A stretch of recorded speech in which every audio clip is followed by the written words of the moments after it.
오늘의 말씀의 제목은 우리의 화평이신 예수라는 말씀으로 에베소서 2장 14절에서부터 18절 말씀으로 여러분들과 함께 은혜를 나눌까 합니다.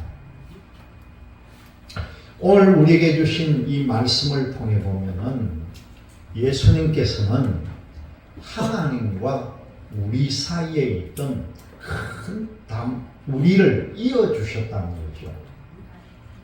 하나님과 우리 사이에 막힌 큰 담이 있었지만은 예수님께서 이 담을 허무셨고 또 우리를 위하여 십자가에서 죽으심으로 하나님과 우리 사이에 화평을 이루었다는 겁니다. 이 화평이라는 말이 얼마나 좋은 말인지 모릅니다.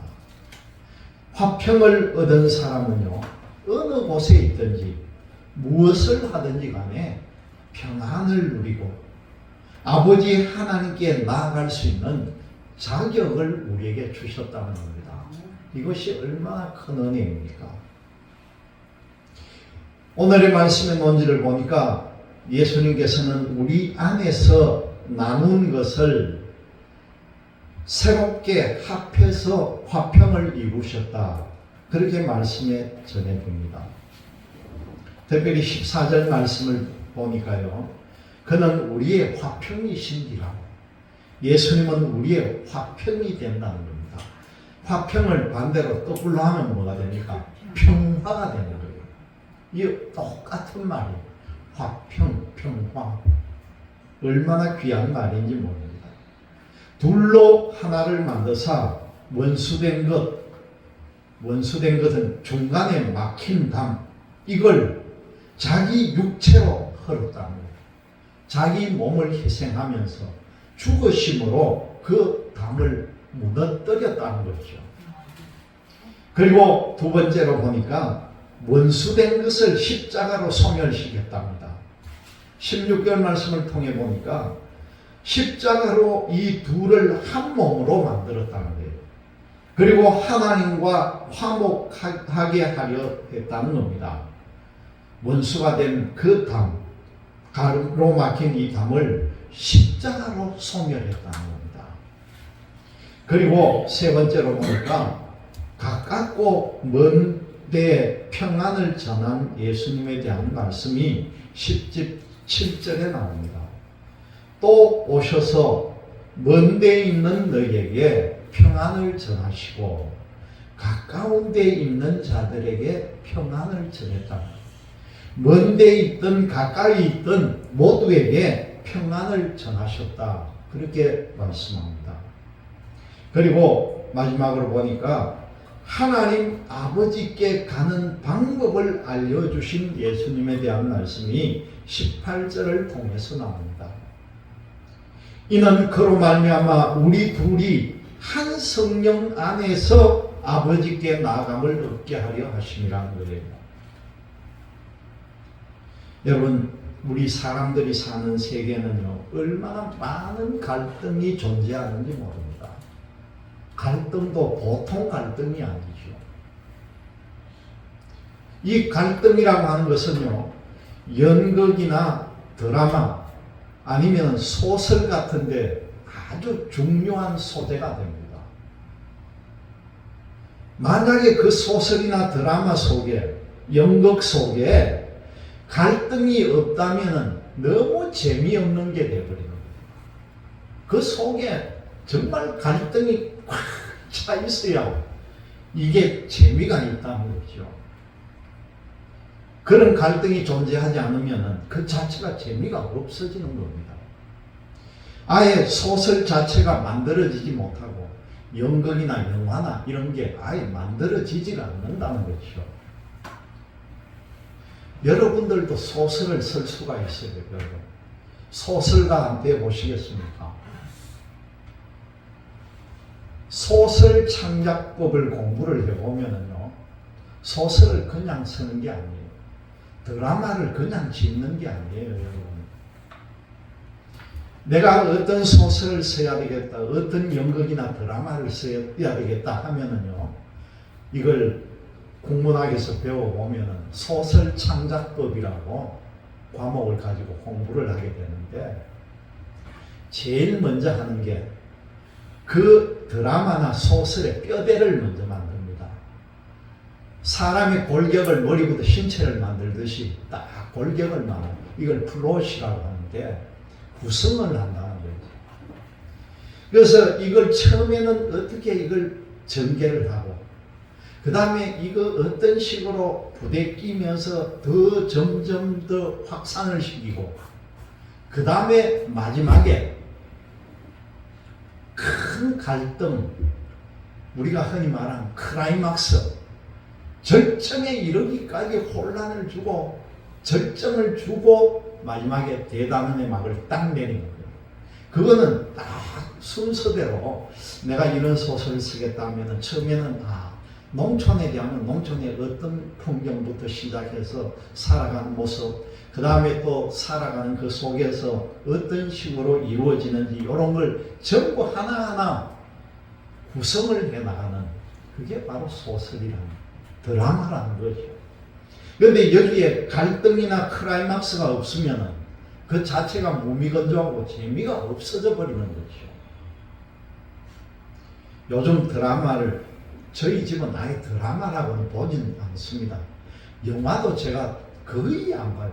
몇 년에 한 번 볼까 말까. 1000만, 2000만 고객 들었다 해야 우리가 거기 뭔 곳이고 궁금해서 보지.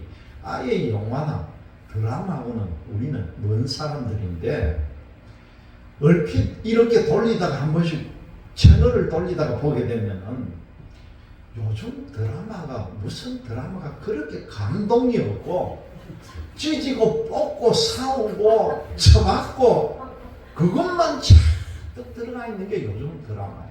극단적으로 치닫는 거예요. 남녀간에도 보통 치고 박는 것도 예사고 말도 막 하는 게 그냥 예사로 이루어지는 그런 갈등을 그 드라마에 이어주는데 여자분들은 거기에 또 빠져들어가는 모양. 그 한 번 빠져들어가면 드라마를 안 보면 안 되고 그 시간 기다려지고 일상을 그래 살아가는 모양입니다. 그런데 그 드라마 속을 가보면 부부간의 갈등이 심해지면 그 부부들이 드라마를 통해 보면 이혼한다고 법정에도 찾아가고 그런 내용도 나오죠. 드라마는 부부간의 화해를 위해서 그 부부들의 생각을 바꾸고 또 이혼을 하기 전에는 숙려기간이라는 기간을 두어가지고 거기에 누구를 등장시키느냐 하면 두 사람 사이를 조정할 수 있는 조정위원이 거기에 있다는 겁니다. 법원에. 갈등이 좋은 것은 아니지만은 그 갈등을 통해 배우는 것도 있다는 거죠. 또 그 조정위원들이 가르치는 지혜를 보고 사람들은 배울 수도 있다는 겁니다. 문제는 드라마나 소설을 보고 어느 한 사람의 입장만 생각하고 거기에 동조를 하면은 내 자신도 그 갈등에 잘못하면은 빠져들 수가 있다는 겁니다. 보고 배워야 하는 목적이 변질이 되어버리면은 오히려 거기에서 나쁜 것을 배우게 된다는 거죠. 여러분, 사람들이 이런 갈등을 겪는 이유가 무엇입니까? 왜 갈등을 겪게 됩니까? 그것은 바로 사람 사이에는요, 자존심이나 욕망 이런 것들이 서로가 대립하기 때문에 그게 갈등이 생긴다는 거죠. 죄는 옳지 않는 방법으로 욕망을 채우고 자존심을 세우라고 유혹을 합니다. 하나님을 떠난 사람의 원죄가 우리 인생에서도 죄를 짓도록 끊임없이 유혹을 하고 있다는 거죠. 사람에게 있는 원죄는 뭡니까? 하나님으로부터 멀어진 것이 죄입니다.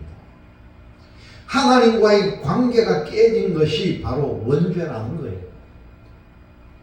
하나님은 사람에게 있는 원죄를 깨끗하게 사라지게 하고 싶다는 겁니다. 하나님과 좋은 교제를 이루면서 하나님이 기뻐하는 존재로 우리를 만들어 주고 싶어 하신다는 것이 하나님의 마음이라는 거죠. 하나님께서는 우리 사람들과의 관계를 회복하고 싶어 하신다는 겁니다. 그 방법이 뭡니까, 여러분? 그 아들을 보내주시고 그 아들을 통해서 화해할 수 있는 사역을 시키셨다는 거죠. 이게 얼마나 중요한 역사입니까? 첫 번째로 보니까 화평을 이루어 하나로 만들어주신 예수님의 사역이 나옵니다. 하나님께서 우리와 관계가 깨졌다면요, 그 깨진 관계를 어떻게 표현할 수가 있겠습니까? 본문에는 이것을 갖다가 깨어진 관계를 원수된 것이다, 그렇게 표현을 하고, 또 그 다음에 중간에 막힌 담이다, 이렇게 표현을 합니다. 여러분, 옛날에 보면은 우리나라는 통일이 안 돼서 지금도 휴전선이 있고 남과 북이 대치를 하고 있고, 요즘 보니까 북한에서는 그 풍선에다가 오물을 담아가지고 260개가 날려보내고, 어제도 보니까 또 날려보내더라고요. 더러워도 어떻게 그 더러운 걸 갖다가 전부 담아가지고, 우리나라로 넘어온 이 북향민들이 이북 사람들에게 온갖 걸 좋은 걸 넣어가지고 날려보냈더니 그게 복수한다고 자기들은 오물을 갖다 섞어가지고 우리나라 보냅니다. 저 휴전선 담이 빨리 무너져야 돼요. 여러분, 이것이 하나님의 방법으로 이 역사가 평화롭게 자유민주주의 세상으로 완전히 바뀌어야 되는데, 여러분 지금 보면은 우리의 기도밖에 없습니다. 방법은 우리의 기도로, 하나님의 방법으로 이 통일을 꼭 이루어야 되는 거죠. 이제 장벽이 있는 나라는 우리밖에 없는 것 같아요. 휴전선 철책밖에 없습니다. 옛날에 독일의 베를린 장벽이 무너졌습니다. 이 베를린의 장벽이 있었을 때는 동독과 서독이 서로 대치를 하면서 우리처럼 원수 사이로 살았던 거죠. 그런데 그 장벽이 무너지고 통일이 되었습니다. 여러분, 하나님과 우리 사이에도요, 막힌 담이 있다면은 그것이 뭡니까? 하나님과 내가 대립하고 있다고 하는 거죠. 하나님과 내가 대립하고 있다는 거죠. 우리 사이에 담이 있다고 생각하면 그것은 바로 대립이라는 겁니다. 하나님이 여러분 우리와 대립하시겠습니까? 하나님이 어떤 분인데 우리와 대립을 하겠습니까? 천만의 말씀이죠. 그것은 바로 우리 사람들이 하나님과 대립한다는 거예요. 하나님은 전혀 그런 뜻이 없는데 사람이 대립의 담을 만들어 가고 있다는 겁니다. 피조물인 사람이 창조주 하나님을 대적한다는 거죠. 사람이 스스로 하나님께 대하여 담을 쌓고 하나님과 대립하고 있습니다. 하나님과 원수로 살려 하는 사람도 있다는 겁니다. 그렇지만 하나님께서는 그 막혀있는 담을 털어버리고 싶다는 겁니다. 하나님이 사람과 화해를 하고 싶어 한다는 거죠.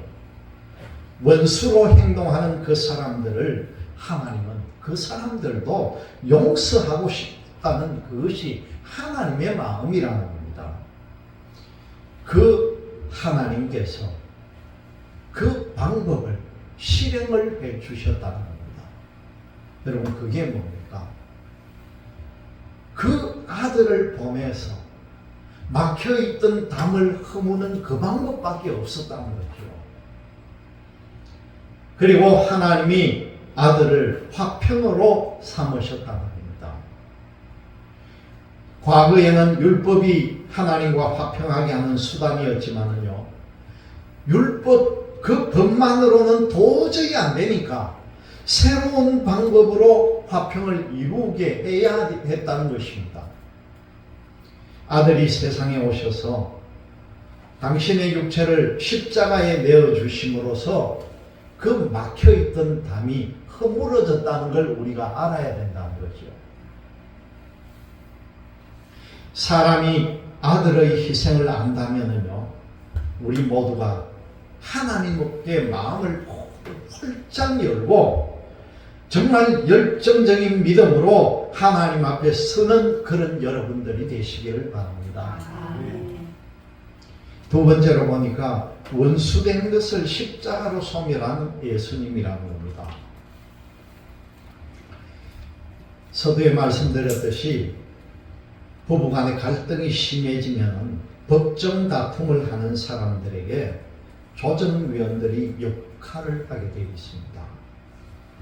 서로 조금씩 양보해서 그 갈등을 빨리 끝내라, 그렇게 권하는 거죠. 그래서 이 조정위원들이 이런저런 제안을 해주는데 그 제안을 받아들이면 둘 사이의 갈등을 털어버리고 서로가 편안하게 살 수 있는 길도 있습니다. 물론 마음에는 앙금이 남겠지만 더 이상 법적으로는 다툴 일이 없게 되는 거죠. 법정에 그런 조정위원이 있다면요, 잘 들으세요.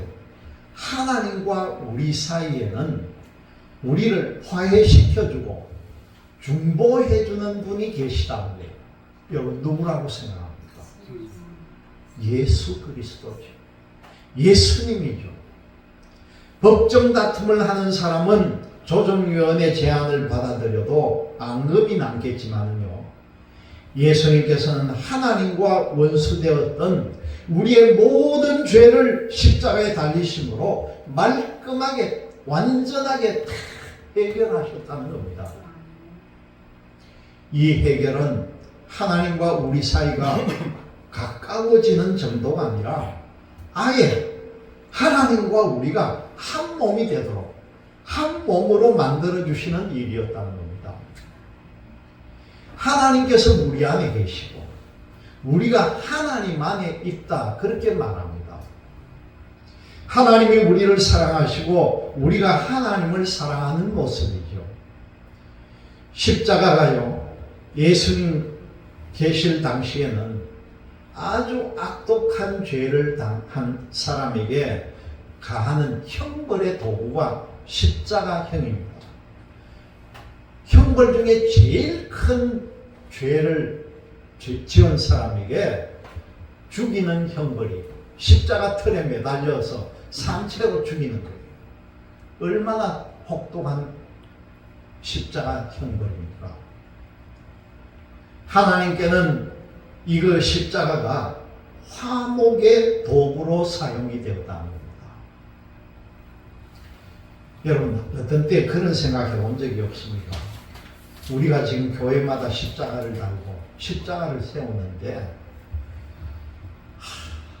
그때 왜 예수님께서 돌아가실 때 십자가에 돌아가셔가지고 지금도 교회나 성당이나 이런 데 보면 십자가를 표시를 상징으로 내놨는데 그 흉악한 사형의 십자가가 아니라 이왕 좀 주실 것, 표시를 할 거면은 그 표시되는 것이 하트문이나 좀 고상한 표시를 우리에게 주셨으면 얼마나 좋았을까?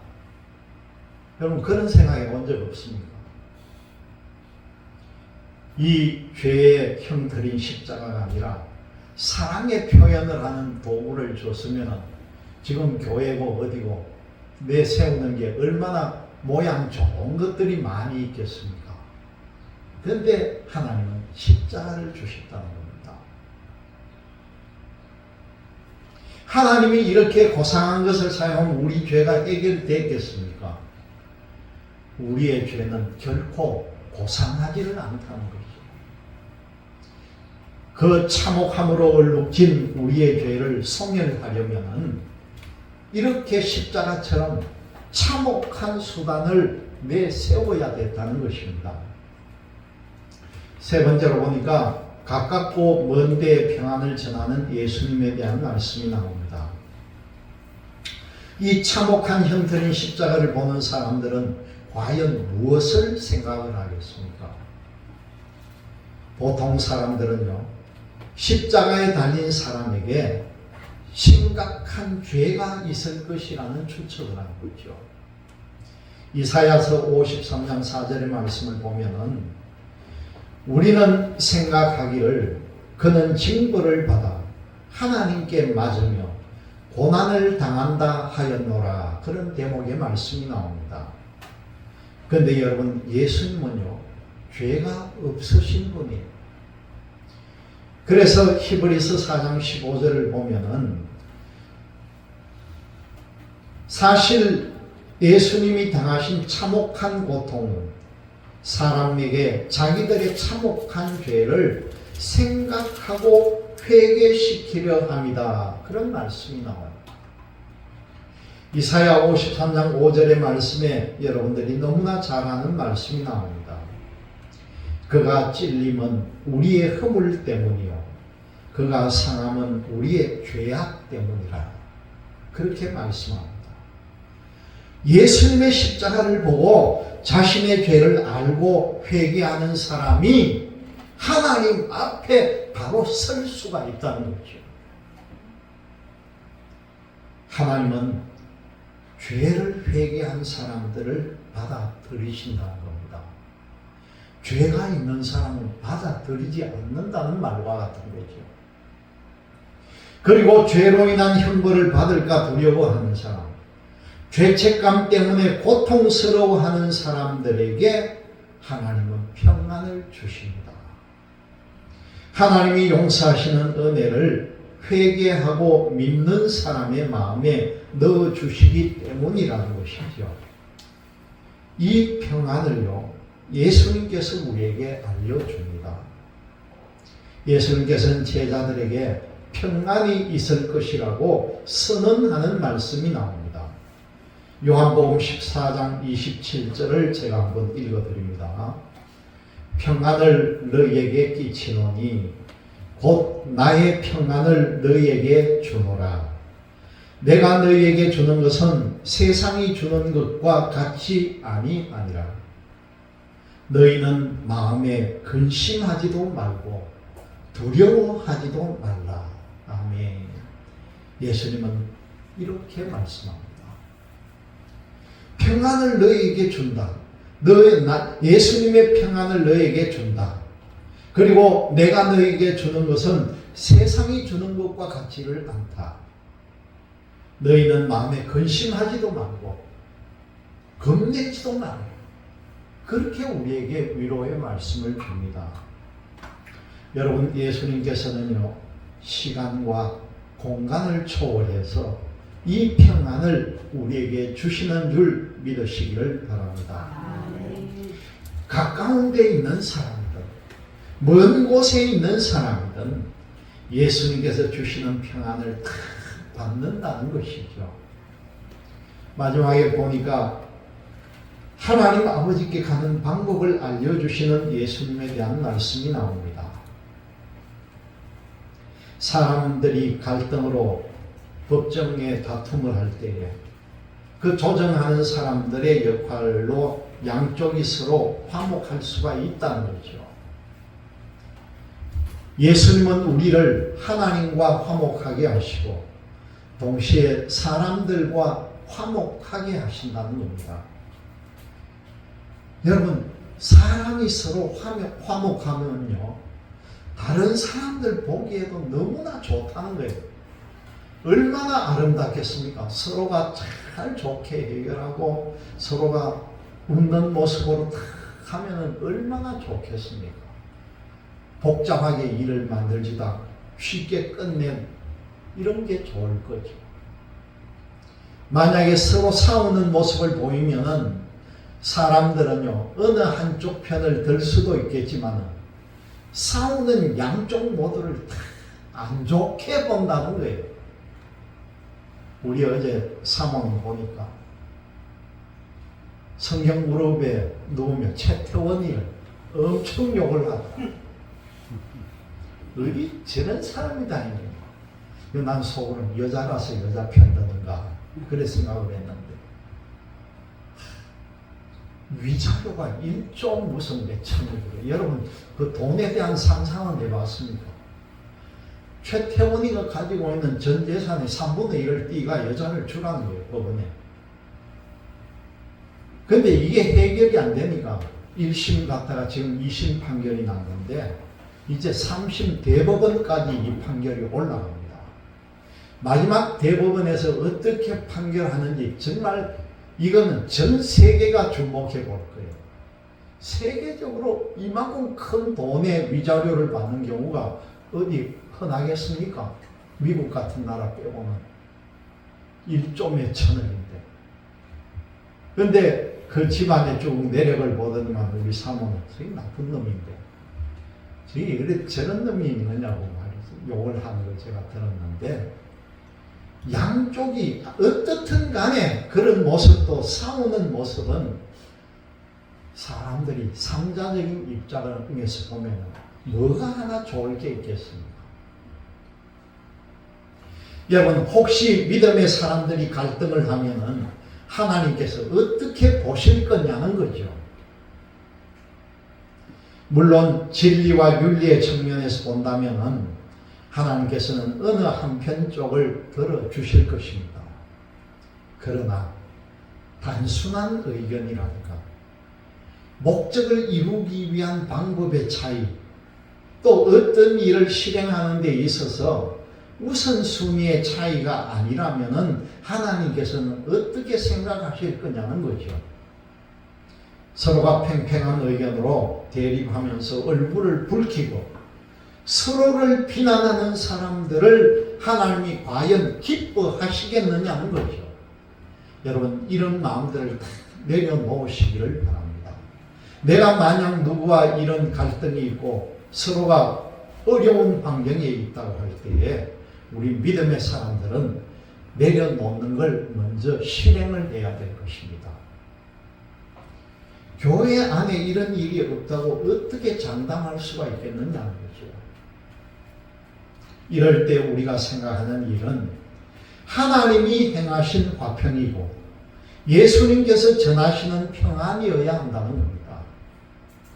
평안을 얻은 우리가 모두 한 성령 안에 있는 사람인 줄 믿으시기를 바랍니다. 성령이 우리에게 평안을 기억하게 하십니다. 보혜사가 오셔서 예수님의 말씀을 기억하게 하시고 예수님이 주시는 평안을 누리게 하십니다. 예수님의 은혜로 화목의 일을 이룬 사람, 성령을 받아서 평안한 사람이 하나님 앞에 자신감을 갖고 나아갈 수 있다는 사실입니다. 특별히 오늘은 목회자 주일을 맞아서 목회자는 이 진리를 가르치고 행하는 사람임을 잘 알아서 믿음의 길에 실족하지 않는 여러분들이 되시기를 주님의 이름으로 기원드립니다. 아멘.